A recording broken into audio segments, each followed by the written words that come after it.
Hello and welcome to Art Therapy with Jen, in which I desperately try to work off some of the stress that I've accumulated during a crazy work week by putting some pretty colors and pretty images and just having fun in my art journals.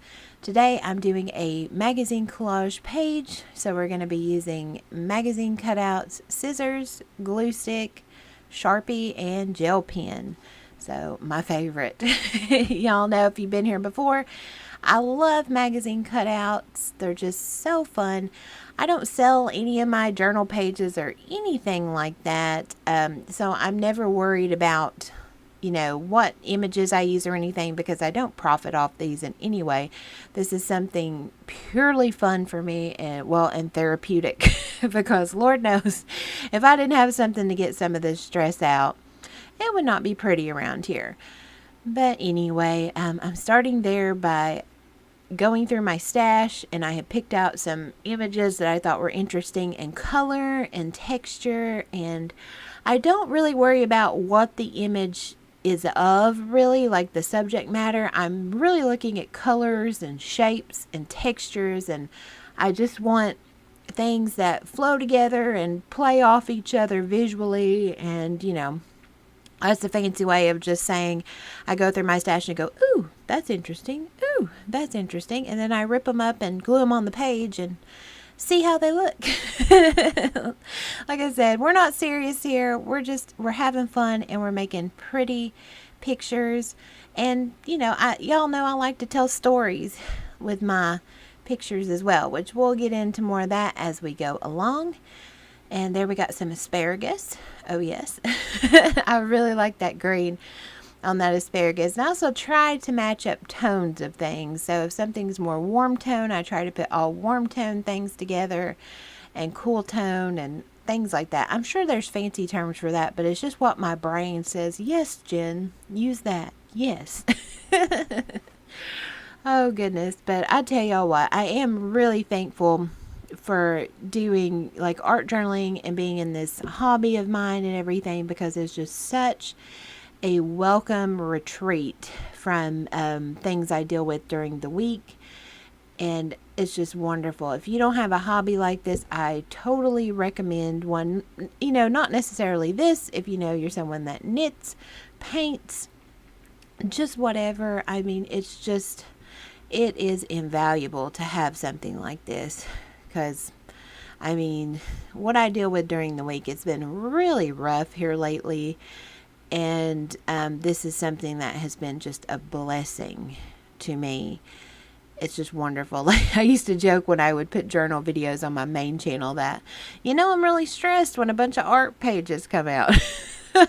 So, this is what it is.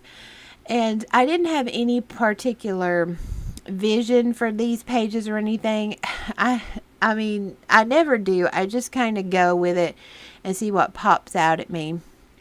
And I love those asparagus so much that I had to add one on the other page. Now I want some asparagus. Oh well. And now that I got the background kind of where I want it, I'm going through my people pictures.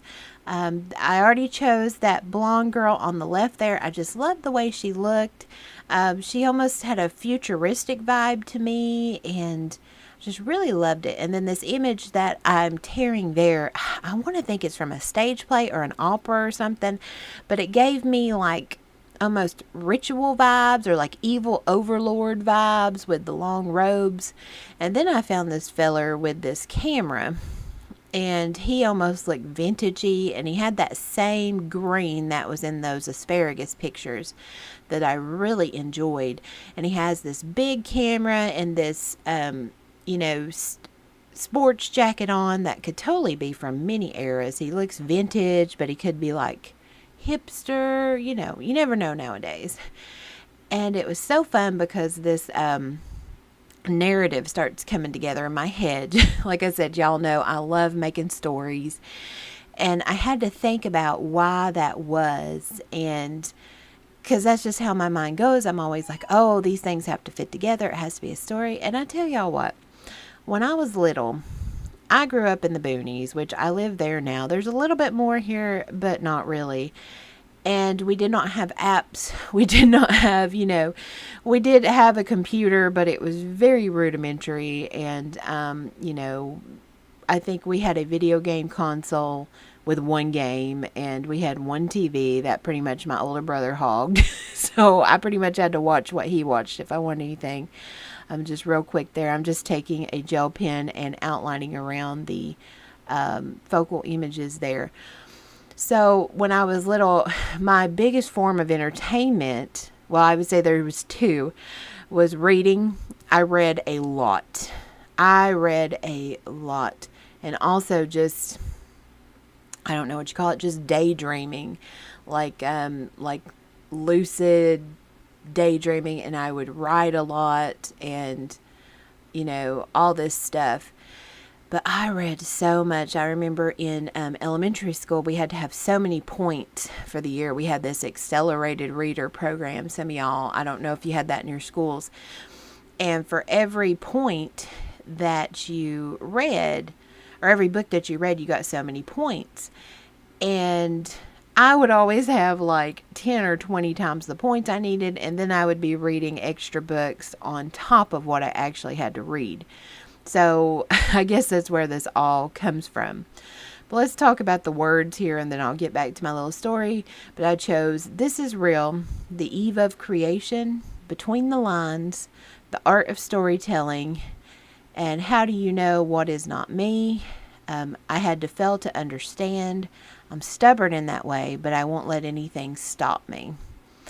So this started coming together a story for me. Sometimes I already have words in my head that I want to use, and I'll use like a label maker or something like that. But a lot of times I just really like to just go through my stash and be like, So to me, okay, let's dive in here. To me, you have this guy here. He's got this camera. So obviously he's a journalist of some kind. Or, if it's more modern, maybe he's like a video blogger. Or y'all know how it goes. And he has stumbled across something he's not supposed to, dealing with these people in the robes. And then you have this girl here who obviously looks like she's from a totally different place or a totally different time than he is, and she's somehow being affected by these like robed figures here. And so there's this whole, he's between the lines here. He's in society, but he stumbles upon something that he shouldn't have. Does that make sense?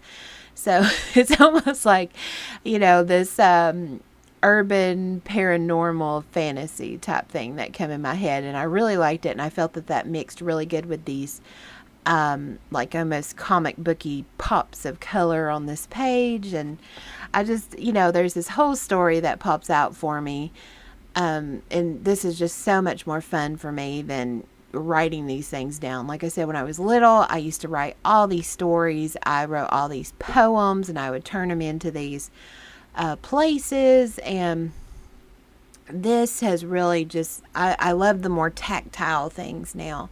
And plus I have to read and do reports all day long at work and write reports and things. I don't want to write anymore. So this has been so good for me. But that whole story came out for me, and it just is so fun. And I just think of it as I'm doing these little doodles here.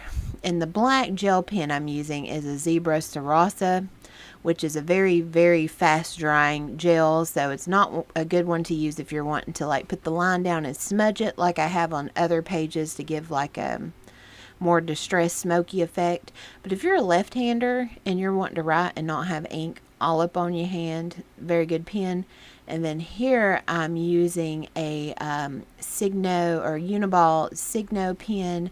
And I was having a lot of trouble with this one making a solid line, but it worked out for this because it gave it this like glitchy kind of, rough effect that I really liked. And I'm just overdrawing all of those lines in some in black, some in white, just depending upon what the background is behind them, just to have the words stand out. And checking that, make sure all my edges are glued down. I always miss one. I'm blind as a bat, so not surprising. And then I'm going around something that I've just been loving to do as of late, and I'm adding texture to all that background to make it even set back further from the images of the people, and to really blend it all together even more. And I'm just going in with a wisp of the black and the white. Just really quick, no thought to it, just swirls and lines and wisp and what have you. And then I want it even more to stand out, so now I'm doing different shapes with a Sharpie. Been loving using the Sharpie too. You just can't go wrong with a Sharpie. Like, if I had to have 3 art supplies for the rest of my life, it would be scissors, glue, and a Sharpie. You know, you just can't go wrong. And now I'm just going around and cutting off the excess. I don't know what it is about cutting off tiny little piddly pieces of the excess over there, but it just makes it feel more finished and more framed in, and it's wonderful.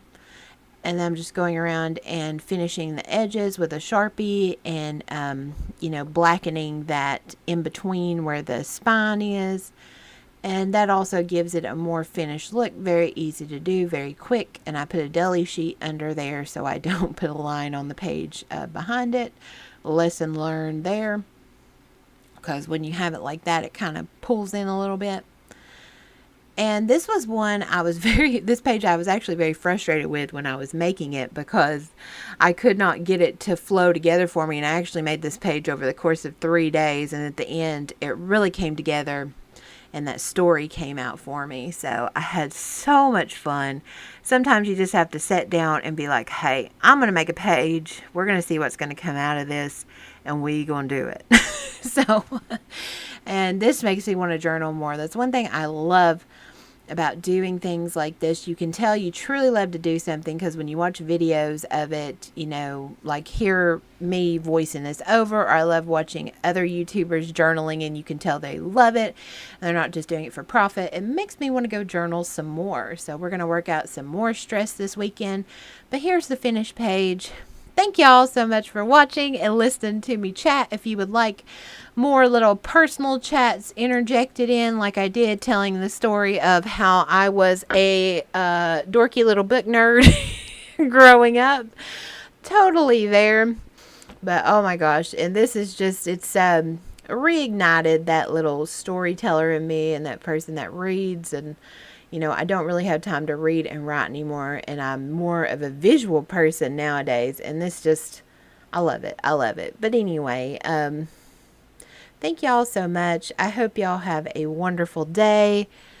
Like I said, thanks so much for listening to me chat and journal. I hope y'all are doing something wonderful that you just enjoy doing, and that gets your mind off of the stresses of the day while you're watching YouTube right now. That's a big one. That's what I do during lunch at work. It's wonderful. But anyway, thank y'all so much for watching, and I will see y'all on the next one. Bye.